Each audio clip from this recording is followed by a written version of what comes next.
El Living está dispuesto para conversar una vez más y en esta oportunidad con uno de los protagonistas del día viernes 30 de mayo de Viernes de Ruinas. Para quienes no sepan, quizás se están enterando recién ahora y es bueno que lo sepan, en el Centro Cultural de la Universidad Nacional de Córdoba desde hace ya un tiempo se viene realizando un ciclo de música electrónica principalmente llamado Viernes de Ruinas. Con entrada libre y gratuita, la gente puede acercarse para disfrutar de la música electrónica en ese espacio tan particular que es el Centro Cultural de la UNC rodeado de ruinas. En esta oportunidad, este viernes a partir de las 18:30 horas, no solamente la gente va a poder disfrutar de música electrónica, sino de la presentación de un libro que tiene como eje la escena electrónica de la ciudad de Córdoba. El autor, Gustavo Blázquez. Gustavo, bienvenido, ¿cómo estás? Camila te saluda. Hola, ¿cómo te va, Camila? Todo muy bien. Bueno, bienvenido entonces al Daño Ya Está Hecho, Gustavo, un placer poder conversar nuevamente con vos, doctor en antropología y autor de ya el libro Báilalo, que recorría, investigaba, indagaba sobre la escena del cuarteto, y esta nueva producción tiene la música electrónica en el centro, ¿es así? Así es. Después de aquel trabajo sobre los mundos de los cuartetos, que siguió y sigue, es algo que siempre me va a acompañar, inicié este trabajo de campo sobre la música electrónica en Córdoba. El libro tiene mediados de la primera década del siglo XXI. Estamos hablando del 2005 al 2010 aproximadamente. Exacto, estamos hablando de esos años. El trabajo fue hecho en esos años, entre el 2005 y el 2010, pero recupera toda la historia anterior de la música electrónica. Digamos, el momento más experimental, más underground, digamos, de la música electrónica, antes que se convirtiera en los mega festivales y fiestas, rave, etcétera, como las de Forja o las de que se hacen en Carlos Paz, etcétera. Sí, toda la industria, digo, como la música también, en este caso estamos hablando de la electrónica, pero cuando es asimilada, digamos, por cierta lógica absolutamente industrial, por así decirlo, y con fines sumamente, de rédito, ¿no? Como de la industria del espectáculo. Rédito, y que dejó de lado esa escena que yo no analizo, no me meto en esa nueva escena. Es una escena que deja de lado fundamentalmente a muchos productores locales. Sí. Deja de lado a los artistas de la ciudad. Bueno, que en la actualidad, están sucediendo cosas, pero me gustaría que vayamos al libro en particular.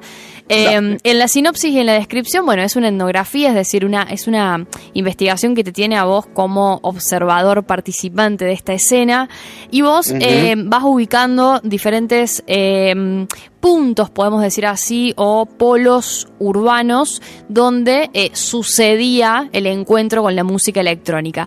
¿Cuáles eran estos polos y qué características tenían cada uno de ellos?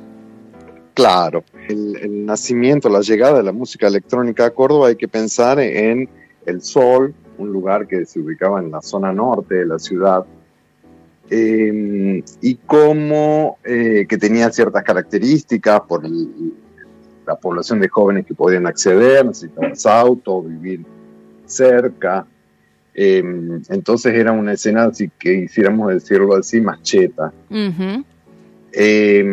O donde era más difícil llegar, claro. Físicamente llegar, y a veces también enterarte, era completamente underground.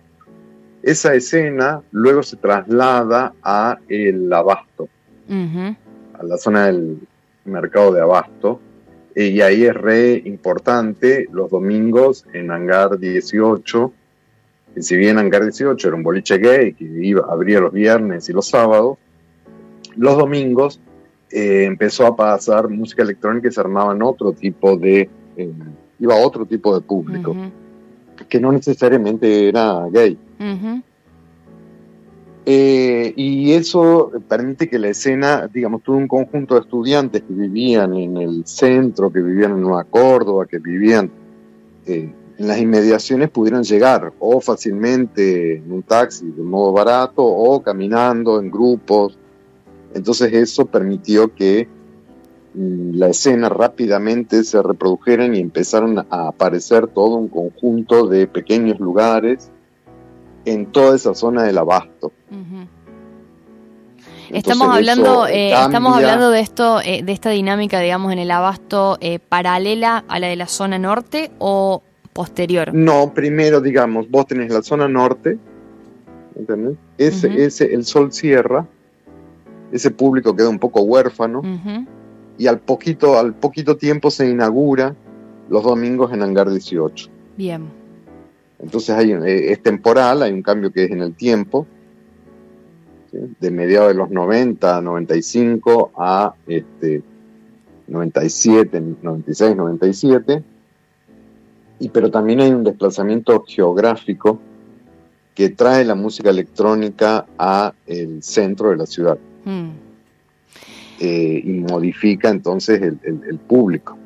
Gustavo, bueno, el título... Es mucho más accesible. El título del libro es Cultura Cordobesa, haciendo un juego con la palabra cool, música electrónica. Exacto. Y subjetividades juveniles. Y me quiero detener y hacer una conexión entre esta idea de lo cool y las subjetividades juveniles. Uh-huh.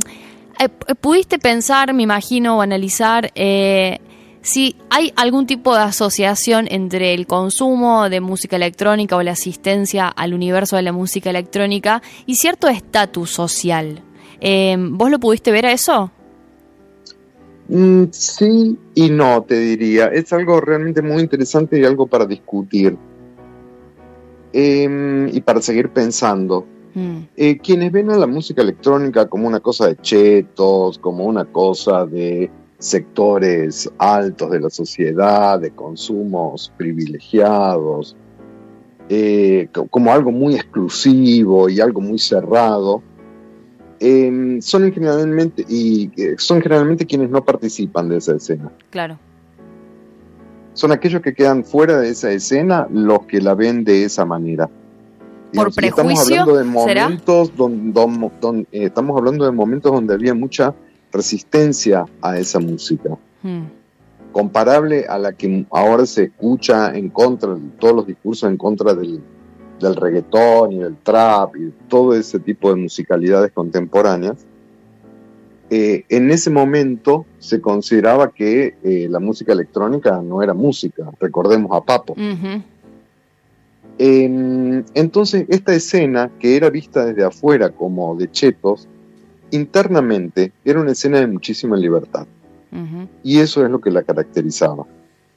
Era una escena donde esta idea de lo LGBTQ+, y derechos y convivencia de las personas más allá de cualquier tipo de elección sexual se gestó y se realizó de manera concreta. En ese sentido, digamos, tenía un espacio de lucha política, de lucha política, contra el mundo de los boliches, que por ahí era mucho más hetero, uh-huh, o mucho más gay, digamos, ¿no? Que esa división era importantísima. Sí, entonces, eso es algo realmente de ese mundo cool que describe el libro, y después te cuento algo más. Sí, no, pienso que digo, la época que estamos hablando y que vos lo estás describiendo, han cambiado mucho las cosas también, ¿no? Para en la actualidad. Exacto. Hay mucha distancia, hay quizás poco tiempo en términos temporales, ¿no? Pero que han cambiado muchísimas cosas en el medio. Sí, exacto. Eso es, son pocos años los que han pasado, digamos, 2 décadas, década y media, pero son muchas las transformaciones políticas en las subjetividades, también en los modos de entender las sexualidades, en los modos de pensar las relaciones entre varones y mujeres, La escena electrónica de esos años era una escena libre de violencia para las mujeres y para la diversidad. Era un espacio donde acosar a una mujer era muy mal visto, censurado y clausurado ese comportamiento. Claro. Sí. La escena electrónica, ese dato, esto que te voy a decir, no pertenece tanto a Córdoba, sino más a Buenos Aires, pero fue muy importante en Buenos Aires, que en los boliches electrónicos se podía entrar con zapatillas. Las zapatillas estaban prohibidas en los boliches de música, disco, donde había que ir de zapato. Mirá vos. Ese dato no lo tengo para Córdoba, digamos, no sé si en los boliches de Córdoba se prohibían traer zapatos, pero sí eso pasaba en Buenos Aires. Entonces te quiero decir, esa escena electrónica de esos años era una escena muy experimental, muy creativa, muy libre, que estos se transformaran en temas de la sociedad. En ese sentido era una escena muy vanguardista. Claro, en un momento cultural, en ese momento. Bueno. Y esa es una cosa que encontré en la investigación y que me parece como un hallazgo, a diferencia de la porteña, que se conecta rápidamente con el arte contemporáneo. Entre la escena electrónica y del arte contemporáneo, del arte digital, la música electrónica, no como algo aislado, digamos. No como algo aislado. Y había una continuidad entre, digamos, llamémosle así, lo que el libro habla un poco de la noche electrónica y los días en el centro cultural. Pensemos, por ejemplo, en el Goethe o en el España Córdoba como ejemplo paradigmático. Bueno, entonces Gustavo, hay una continuidad entre ese mundo del día, de la noche, entre la vanguardia, la experimentación, la creación artística.